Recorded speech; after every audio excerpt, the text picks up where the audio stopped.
এই অসীমটা সংখ্যার যোগফল কিভাবে সসীম হয় তাও জাস্ট 1, সেটা আমরা ভিজুয়ালাইজ করার চেষ্টা করব এই স্কোয়ার থেকে। এখন আমরা এই স্কোয়ারকে দুই ভাগে ভাগ করে ফেলি। একটা ভাগকে আমরা রেখে দেই এবং আরেকটা ভাগকে আবার আমরা সমান দুই ভাগে ভাগ করি। একটা ভাগকে আমরা রেখে দেই অ্যান্ড অবশিষ্ট অংশকে আবার আমরা দুই ভাগে ভাগ করি অ্যান্ড একটি অংশকে রেখে দেই। তারপর আবারও আমরা একই কাজ করব, অবশিষ্ট অংশকে আবার দুই ভাগে ভাগ করে একটি অংশকে আমরা রেখে দিব অ্যান্ড এইভাবেই আমরা ভাগ করতে থাকব অসীম সময় পর্যন্ত। কিন্তু আমরা যতবারই এই স্কোয়ারটাকে ভাগ করি না কেন, সবগুলো স্কোয়ারকে যদি আমরা আবার মিলিয়ে দেই তাহলে আমরা কি পাবো? সেই আগের একটি স্কোয়ার, তাই না? অর্থাৎ আমরা এই সবগুলো অংশকে যদি আমরা যোগ করে দেই তাহলে আমরা পাবো সেই আগের একটি স্কোয়ার 1। সো এখান থেকে খুব সহজেই আমরা ব্যাপারটা বুঝতে পারি।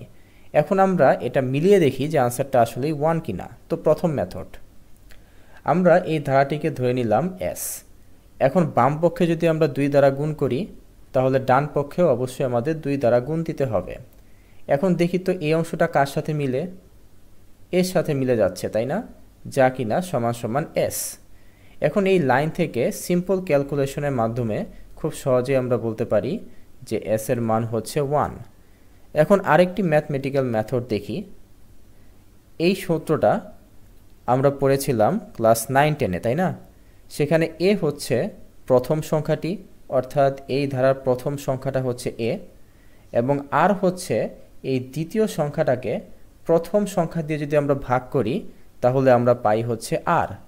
এখন এই r কে আমরা যদি r এর মানটা ইকুয়েশনে বসিয়ে দেই তাহলে আমরা s এর মান পাবো 1। এভাবেই আমরা বুঝতে পারি যে এই অসীমটা সংখ্যার যোগফল সসীম হতে পারে।